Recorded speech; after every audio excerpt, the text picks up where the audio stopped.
Olá, turma. Boa tarde a todos. Quero desejar boas-vindas e uma excelente sexta-feira. Ontem nós estudamos o conteúdo de grandezas proporcionais, né? Hoje estaremos revisando novamente e em seguida eu vou explicar a atividade que estará disponível lá na plataforma Google Classroom, onde vocês irão resolver e irão postar as soluções, ok? Pessoal, nós estudamos que as grandezas proporcionais, elas podem ser classificadas em diretamente proporcionais ou inversamente proporcionais. Elas são diretamente proporcionais quando elas variam na mesma razão. Isso quer dizer que quando uma grandeza aumenta, a outra também aumenta. Se uma dobra o valor, a outra também vai dobrar. Se uma grandeza triplica o valor, a outra também vai triplicar. E assim por diante. Temos aqui um exemplo de o tempo de voo e a distância percorrida por um avião. Podemos ver na tabela que quando ele vai fazer um percurso de 450 km de distância, ele gasta 1 hora. Se essa distância dobra para 900, o tempo também dobra. Ele passa a fazer a viagem em 2 horas. E se a distância triplica, o tempo também triplica. Então, nesse caso, podemos ver que as duas grandezas, distância e tempo, elas variam na mesma razão. Com isso, elas são classificadas como diretamente proporcionais. Né? Lembrando que grandeza é tudo aquilo que pode ser medido. Por exemplo, a distância pode ser medida e o tempo também. Assim, nós temos dois exemplos de grandezas. As inversamente proporcionais, elas são o contrário do primeiro caso. Elas variam na razão inversa. Né? Temos aqui um exemplo da velocidade de um automóvel e o tempo necessário para fazer uma viagem. Podemos pensar o seguinte: quanto mais esse automóvel é acelerado, quanto maior é a velocidade, em menos tempo ele vai conseguir fazer o percurso. Se você vai de uma cidade para outra, se você vai devagar, você vai gastar mais tempo. Se você vai mais rápido, você vai fazer esse percurso em menos tempo. Vejam aí que o tempo e a velocidade, elas estão variando na razão inversa. Assim, nós temos um exemplo de duas grandezas inversamente proporcionais, certo? Vamos analisar. Vejam aí, se o carro ele está com aceleração de 30 km por hora, ele passa aí 6 horas para fazer o percurso. Se ele aumenta a velocidade, dobrou de 30 para 60, ele passa a fazer esse percurso em 3 horas. Vejam que o tempo diminuiu. E se ele aumenta ainda mais a velocidade, então o tempo para ele concluir esse percurso diminui ainda mais. Então vejam, se a velocidade aumenta, o tempo diminui. Então essas grandezas, elas estão variando na razão inversa. Assim nós temos um exemplo de grandezas inversamente proporcionais, certo? Pessoal, e é com base nisso que a gente vai fazer a atividade dessa aula, né? Uma atividade bem simples, né? Eu estou dando esse tempo que é para vocês concluírem algumas atividades que eu solicitei para que vocês postem lá no Classroom, né? Então, a nossa atividade de hoje ela é dividida em dois itens, o item 1 e o item 2, certo? No item 1, ele traz 3 situações. E o que é que vocês vão fazer, né?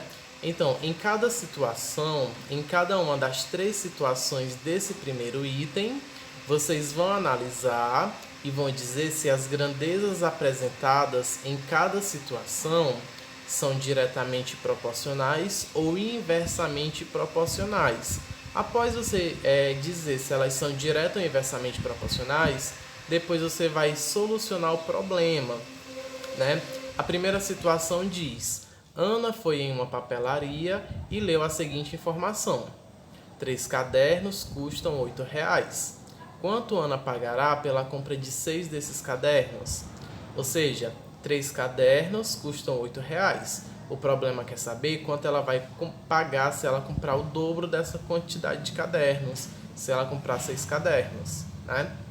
Então vocês vão resolver e vão dizer se essas grandezas são diretamente proporcionais ou se elas são inversamente proporcionais. No item 2 diz: para percorrer 300 quilômetros, um carro gastou 30 litros de combustível. Nas mesmas condições, quantos quilômetros o carro percorrerá com 60 litros e com 120 litros? Então, você vai analisar se essas grandezas são diretamente proporcionais ou inversamente proporcionais e vão solucionar o problema. A terceira situação diz: para encher um tanque, são necessárias 30 vasilhas de 6 litros cada uma. Se forem usadas vasilhas de 3 litros cada, quantas serão necessárias? Vejam, eram vasilhas de 6 litros, agora passou a ser vasilhas de 3 litros. Então vocês vão calcular e vão dizer se as grandezas apresentadas são diretamente proporcionais ou inversamente proporcionais. No segundo ponto, temos o seguinte: com suas próprias palavras, faltou um S, não é palavra, são palavras. Diga o que são grandezas diretamente proporcionais e grandezas inversamente proporcionais. Cite uma situação para cada tipo de grandeza que você escreveu. Então, pessoal, você vai escrever com suas próprias palavras o que é uma grandeza, o que são grandezas diretamente proporcionais. Após escrever, você vai anotar uma situação que tenha referência, né, de grandezas diretamente proporcionais.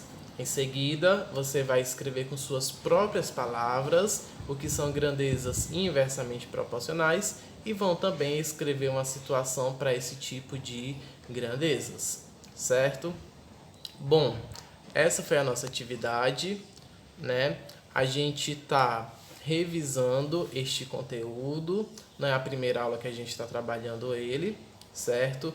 A gente está no módulo 3, né? Na nossa disciplina de Matemática 2, já estamos nos aproximando do final deste módulo, né? Ele tem um assunto bem enxuto.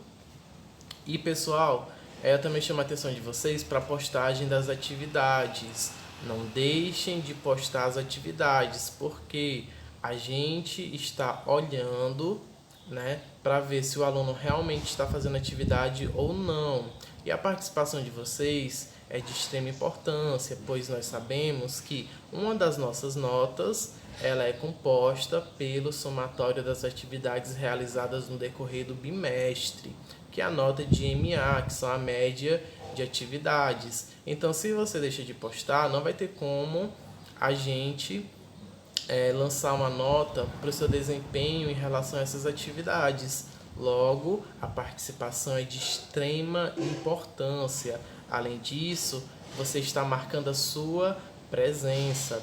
Também não esquecer de que nas quintas-feiras nós temos o nosso encontro no Google Meet, que é um plantão de tira dúvidas, a partir das 13h30, onde a gente aproveita para sanar as principais dificuldades, dúvidas e conversar também, né? Manter o contato, já que a gente não pode estar na sala de aula presencial, mas mesmo assim o nosso contato através ao vivo, né? Através das plataformas, elas são de extrema importância, porque a gente consegue falar sobre as dificuldades, né? Sobre eventuais problemas que estão ou que vão acontecer e também para a gente combinar e rever o assunto da semana. Esses plantões eles são extremamente importantes, né? Também conta com a participação. Também, pessoal, quero parabenizar todos que participaram das atividades da Semana do Dia do Estudante. No nosso caso, nós tivemos um Kahoot com desafios matemáticos, né, que foi muito bom. E também tivemos um quiz de cuidados com a pandemia causada pela Covid-19. O nosso quiz ele foi muito produtivo também, né, onde a gente viu algumas curiosidades sobre a Covid. Também tiramos algumas dúvidas, né? E até tinham fatos que não estavam no conhecimento do aluno, mas que vocês passaram a conhecer depois de participar do quiz, depois da correção do quiz. Também não esquecendo que o ponto de participação foi garantido para todos aqueles que participaram, né, independente da quantidade de acertos, mas que a maioria de vocês acertou todas ou quase todas as questões, né? Eu não vi nenhum desempenho abaixo de uma quantidade pequena de acertos, né? Vocês não estiveram nessa margem. Então, parabéns a todos. Desejo a todos um ótimo final de semana, né? Vamos manter o distanciamento social, vamos fazer uso de máscara, vamos ter os cuidados com a pandemia, porque o vírus ainda continua circulando, né? E vamos fazer a nossa parte, certo?